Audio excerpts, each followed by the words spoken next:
Então, fala galera, muito bem-vindo a mais um vídeo aqui no canal. Mas antes de começar o vídeo aí, nos apoie deixando seu like, se inscrevendo no canal e ativando o sininho para não perder um vídeo e sempre notificado aqui no canal.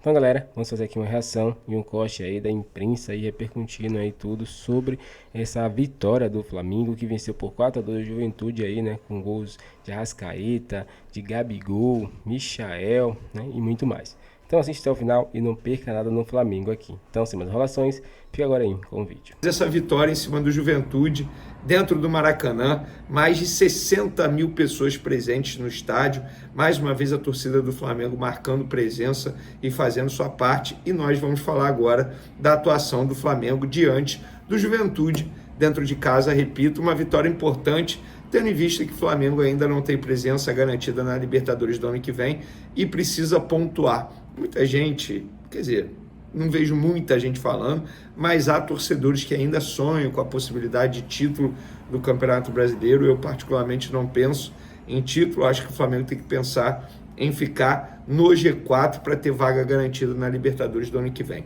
Antes de mais nada, galera, queria pedir para vocês se inscreverem no canal, dar o like no vídeo, ativar a notificação e também compartilhar o vídeo com os amigos, com as amigas, porque assim o canal Vene Casagrande vai crescer cada vez mais. Conto com a sua colaboração, qualquer ajuda será super bem-vinda. Se quiser colaborar de maneira financeira, tem o Pix aqui na descrição. É o seguinte, eu vou fazer uma análise dos dois tempos do Flamengo aí, depois a gente faz uma análise individual de atuação de alguns jogadores que me chamaram a atenção, tanto de maneira positiva quanto de maneira negativa. No primeiro tempo, o Flamengo foi melhor grande parte da partida, dos 45 minutos iniciais. Foi uma postura que muita gente já imaginava, o Flamengo tentando ter mais a posse de bola, fazendo uma marcação sob pressão, uma intensidade muito alta, um estilo de jogo que a gente já conhece do técnico Felipe Luiz, e diante do Juventude não foi diferente. Até porque o Juventude veio com a estratégia de se defender e sair na boa, ou seja, tentar achar o gol em erro do Flamengo. Pois bem, o Flamengo conseguiu abrir o placar ainda no primeiro tempo, um placar de 1-0. E rapaz, estou vendo aqui agora, o Vitória fez gol. Vitória fez gol em cima do Fluminense, resultado horrível para o Fluminense. Novo Lux Botanicals. O Flamengo conseguiu abrir o placar, uma boa jogada, o Gerson jogando muita bola, eu já vou entrar nas atuações individuais. Depois o Juventude conseguiu empate e assim as equipes foram para o intervalo empatando em 1-1. O Flamengo teve mais posse de bola, 59% da posse de bola no primeiro tempo, finalizou mais, o Flamengo chegou a finalizar 8 vezes, mas é um problema que o Flamengo está tendo, não só com o Felipe Luiz, desde a época do Tite já era assim, cria muitas oportunidades, mas aproveita poucas chances, essa é a verdade.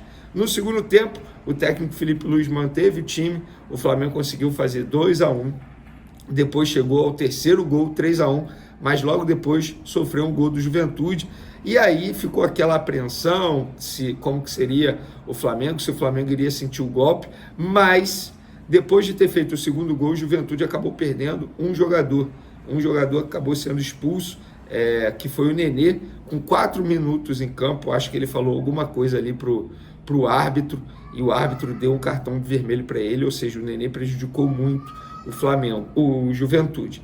E aí ficou 3-2, Flamengo com 1 a mais, jogando melhor, o Juventude, que já não estava muito bem, acabou ficando ainda pior em campo, e aí o Flamengo conseguiu fazer o 4º gol já no finalzinho, mais uma vez o Gerson participando. O Gerson participou dos 4 gols, tá? O Gerson participou dos 4 gols, um deles foi do Gabigol, já vou falar sobre isso, e o Gerson jogando muita bola novamente. Já vou entrar aqui nas atuações individuais de cada jogador. Eu quero mencionar o Gerson, eu não posso deixar de falar do Gerson. Repito, ele participou dos 4 gols, jogou muita bola, tomando conta do meio de campo, muita bola mesmo. O que me chama a atenção é a parte física do Gerson. Teve um pique que ele deu, uma corrida que ele deu aos 41 minutos do segundo tempo, antes mesmo do 4º gol, que foi espantosa a corrida que ele deu. Tanto é que na transmissão falaram sobre isso. Gente, olha o pique do Gerson. Ele jogou muita bola nesse sábado diante do Juventude e, repito, participando dos 4 gols. Outro que me chamou a atenção de maneira positiva, o Arrascaeta. Eu acho que ele teve uma boa movimentação, fisicamente ele se mostrou melhor do que nos outros jogos, ainda longe de ser aquele Arrascaeta que a gente já conhece, tá? Longe de ser o Arrascaeta que a gente já conhece, mas, querendo ou não, ele mostrou uma evolução no meio de campo do Flamengo. Acho que ele fez uma boa partida. Outro que jogou bem, o Wesley, para mim, fez uma baita partida e, repito, é um jogador que cresceu tecnicamente, taticamente e fisicamente. Ele vem de 6 jogos como titular e os 6 jogos ele foi bem. O torcedor do Flamengo precisa enxergar dessa maneira. Aquele que criticava o Wesley, e sem nenhum problema criticar, tá, gente? Não tem nenhum problema você criticar, até porque as críticas eram justas. Ele estava jogando muito mal, mas aí ele vem crescendo. Quando começou na Copa América ele já vinha jogado bem.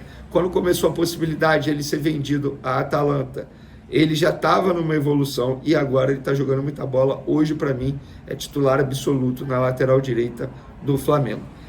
Quem me chamou a atenção de maneira negativa, o Gabigol.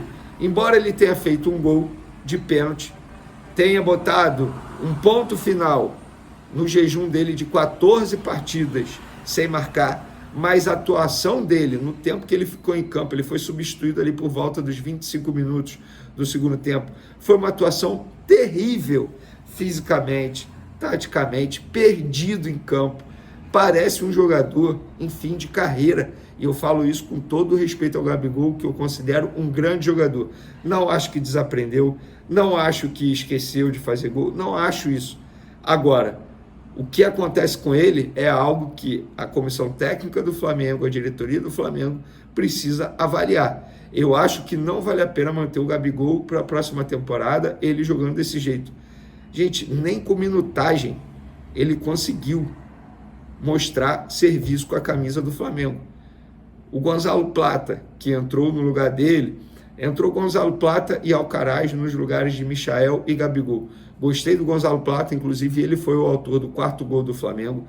Gostei muito da movimentação dele, entrou bem. Gostei do Michael, que fez o primeiro gol do Flamengo no duelo com o Juventude. Michael, inclusive, vai ser o substituto do Bruno Henrique no primeiro jogo da final da Copa do Brasil. Gostei do Everton Araújo, que entrou na vaga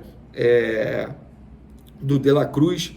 Não gostei do Alcaraz, eu posso estar enganado, mas até o momento o Alcaraz não justificou o valor investido pela contratação dele. Então são jogadores que me chamaram a atenção de maneira positiva. O Ayrton Lucas fez uma má partida novamente, jogou muito mal. Gostei do Pulgar, de maneira geral gostei muito do coletivo do Flamengo, mas se for destacar de maneira positiva atuações individuais, repito, Wesley, Gerson jogaram muita bola nesse sábado contra o Juventude. Já ia esquecendo dele, Léo Ortiz. A saída de bola com o Léo Ortiz na zaga é outro nível. Vene, então você é a favor do Fabrício Bruno na reserva? Não, eu sou a favor do Fabrício Bruno ao lado do Léo Ortiz. O Léo Pereira não fez uma boa partida, inclusive. Inclusive, o primeiro gol do Juventude tem falha dele, na minha opinião, na minha visão. Não sei o que vocês pensam. Então, e o Flamengo, inclusive, uma curiosidade, não fazia 4 gols em um jogo desde o dia 3 de julho, naquela vitória em cima do Atlético Mineiro, quando venceu por 4-2. E hoje faz o mesmo resultado diante do Juventude. Gostei demais da postura do Flamengo ofensiva. Tá pronto para pegar o Atlético Mineiro? Calma, ainda é cedo para cravar isso. Tem mais um jogo antes do duelo com o Atlético Mineiro, que será contra o Internacional no próximo dia 31, ou seja, quinta-feira que vem. Quero a opinião de vocês, o que vocês acharam do jogo, o que vocês acharam das atuações individuais. Podem opinar à vontade, tá bom? Fiquem à vontade. Então, estamos aqui para conversar com vocês, prioritariamente, sobre o jogo Flamengo 4, Juventude 2, partida realizada no Maracanã, diante de mais de 60 mil torcedores, com uma vitória que faz o Flamengo ter a possibilidade de se aproximar do Palmeiras, né? O Flamengo pode ficar a 4 pontos do Palmeiras se, porventura, vencer o Internacional em jogo atrasado na quarta-feira. O Botafogo joga nesse momento com o Red Bull Bragantino no interior paulista, e com 3 minutos e meio o placar é de 0-0. Se o Botafogo tropeçar, o Flamengo pode ficar perto também do Botafogo. depende só dele agora para superar a equipe do Fortaleza, que empatou com o Palmeiras hoje. Se o Flamengo vencer o Internacional na quarta, desafio tremendo, o Inter vem muito bem, o Flamengo já supera o time cearense na classificação. Então, uma rodada que pode recolocar o Flamengo com remoto. As chances serão remotíssimas.